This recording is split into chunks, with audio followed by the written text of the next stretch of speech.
Assalamualaikum and good evening to Prof and classmates. We are from Group 3 and we'll present case study 1 about the aroma accounting scandal. Our group consists of 6 members: Yusuf bin Abdul Halid, Nurul Ashikin binti Muhammad Yazid, Nur Asmira binti Aminuddin, Cikgu Nur Atirah Madihah binti Cikgu Mazlan, Juliana Ismail dan Nurul Badirah Ruslan. Assalamualaikum warahmatullahi wabarakatuh. My name is Nur Asmira binti Aminuddin and I will be the first presenter. So what we will present for today is the background of the company, highlight some issues and giving any recommendation, other regulators and regulations, and lastly, the implication and giving some suggestions on how to rebuild Aroma's reputation after the accounting scandal. Firstly, I will start with a simple introduction about Aroma. Aroma PLC is a store that sells transnational grocery and merchandise retailer in Great Britain founded by Jimmy Lowe in 1917. The first Aroma store was opened in 1927 in the UK. Aroma sold toys, stationery, electronic appliance, furniture, telecommunication and internet services at low cost prices. This company is based in the UK, United Kingdom.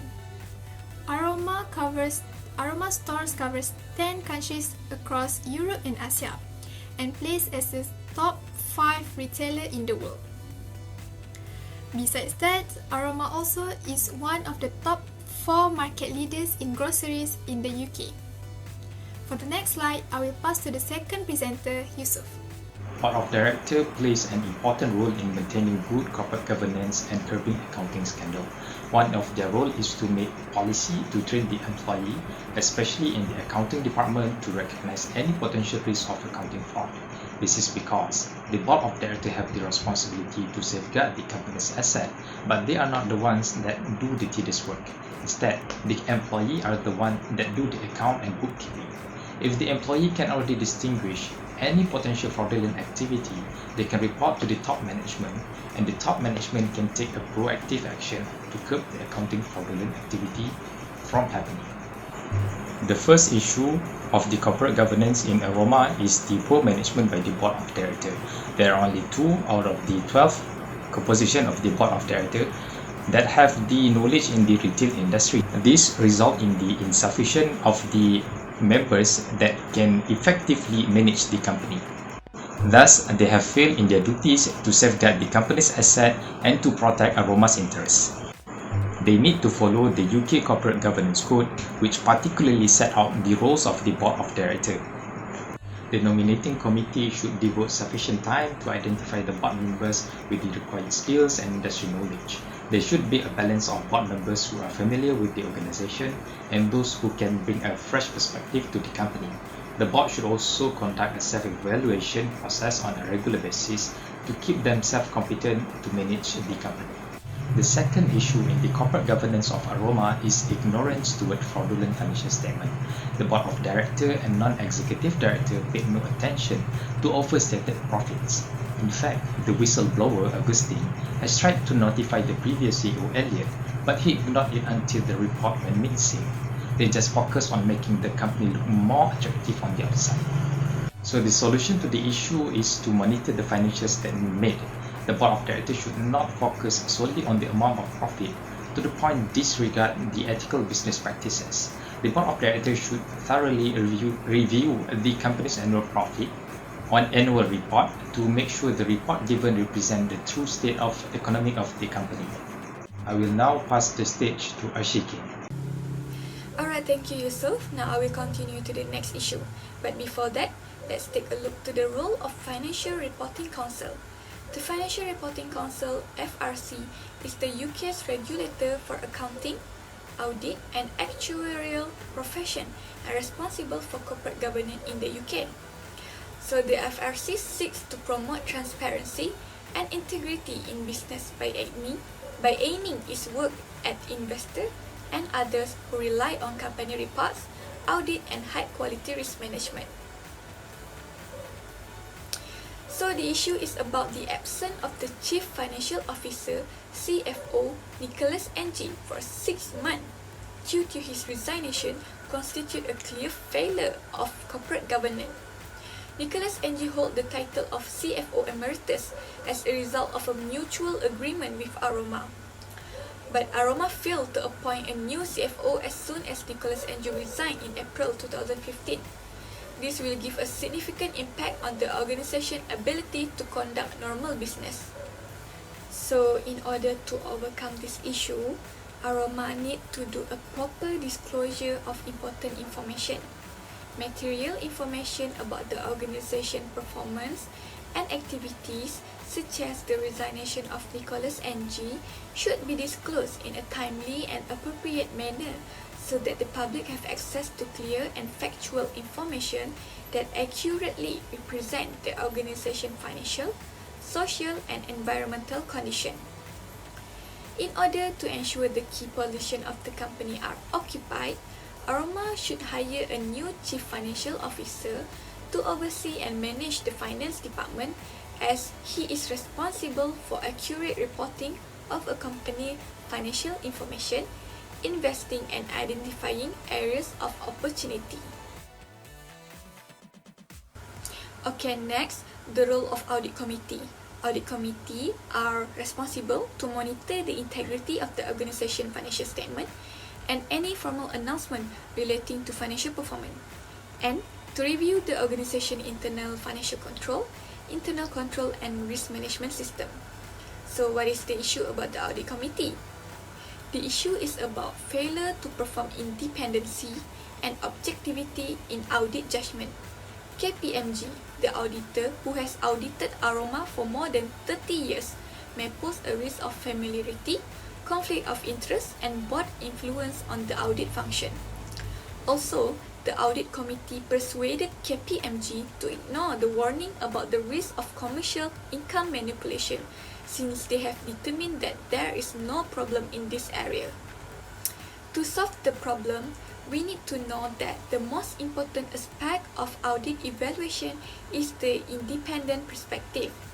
Thus, rehiring the same audit firm can have an impact on the audit report and judgment. Managers should be skeptical of audit reports and professional judgment because independence is the cornerstone of auditing practices. According to EU Regulation 537/2014, audit firm must rotate every 10 years to avoid any dominance, subjectivity, or any bias. As a result, Aroma has hired EY to conduct an internal investigation into the accounting crisis in order to establish and confirm whether Aroma has violated financial disclosure standard. Auditors must be more transparent and exercise their right to know the truth from the company in order to maintain their objectivity. Thus, instead of believing the audit committee about the profit overstatement, KPMG, as the external auditor, should take the issue in serious action. Thank you, Nurul Ashikin, and I will continue with the supplier. The supplier should take a legal actions against Aroma if there is no settlement of the invoice. According to the Section 384 of Financial Services and Markets Act 2000, if a person who is suffering loss and affected as a result from the market abuse should get a compensation from the person who is engaged with the market abuse. In this case study, we can see that the relationship between supplier and Aroma does not have a win-win situation. It is an unhealthy relationship and shows that there is a market abuse. Aroma always takes a long time to make a payment to the suppliers.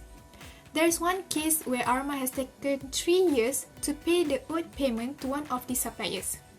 This will make the supplier lose trust towards Aroma. Besides, Aroma also would get rewards or rebates from the suppliers if Aroma helps them to boost their sales with the promotional offers. This will make the suppliers may suffer losses and they might not cooperate with Aroma in the future if it continues. Hence, we recommend that the supplier and Aroma should make a negotiation in the contract in order to maintain the relationship. The contract may implement a high penalty if one of them breaches the contract. For example, the breachers will receive a penalty up to £200 million if they breach the contract. Moreover, the Groceries Code Adjudicator (GCA), the UK's independent adjudicator responsible for monitoring supermarket and supplier relationship. The GCA also ensures that the large supermarkets treat their direct suppliers fairly and in accordance with the law, as well as investigating any complaints. Large retailers are also required by the code to pay suppliers within a reasonable period, not to expect suppliers to fund campaigns exclusively, and not to overorder at promotional prices. This is to avoid retailers like Aroma to take advantage of their suppliers. Next is regarding commercial income. Commercial income is earned by selling goods or services as opposed to charitable income, which is a gift that may come with terms or condition. It is income other than revenue derived from taxation.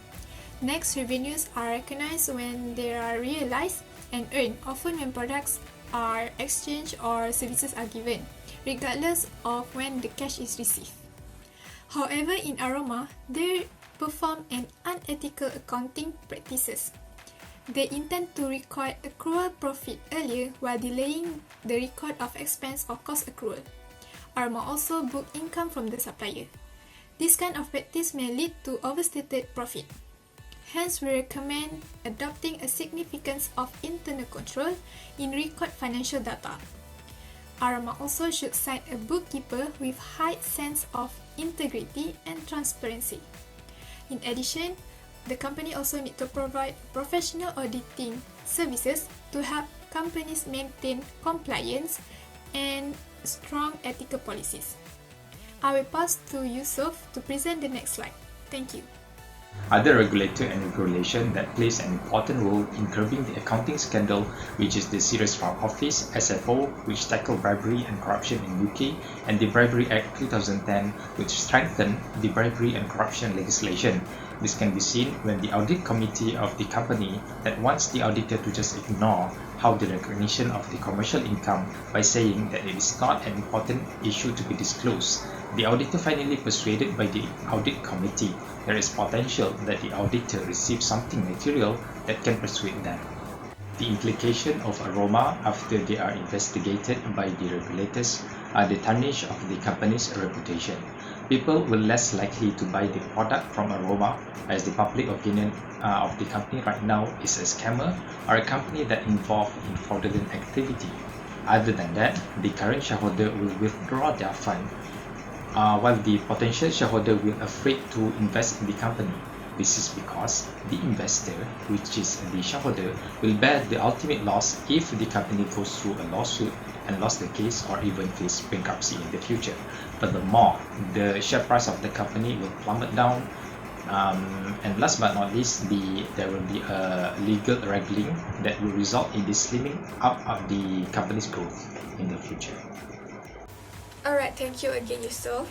So here are some suggestions to help Aroma to rebuild its reputation after the accounting scandal. Firstly, Aroma need to analyze the extent of the damage in order to plan and implement new strategic objective.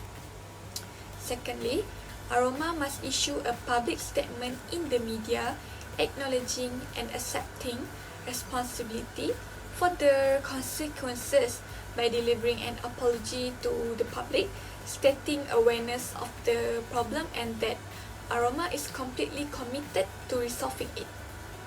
Its purpose is to defend the Aroma's reputation in the eyes of the public and re-establish trust. So next, communicate with key stakeholders and investors by providing assurance and promising plans about the company to key stakeholders such as investors and business partners. Aroma also needs to implement good business practices and improve internal control system in order to attract more customers and investors.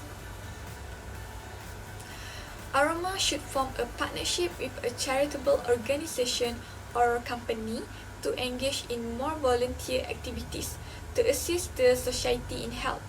Through this, Aroma will regain the trust and support of society or the general public once they have recognized all of Aroma's good deeds. Aroma also should create a healthy relationship with its supplier and uphold trust through good business ethics. So I want to conclude that Aroma should maintain good corporate governance, which will result in good business practice. That this will lead to Aroma future sustainability. So that is all from us. Thank you.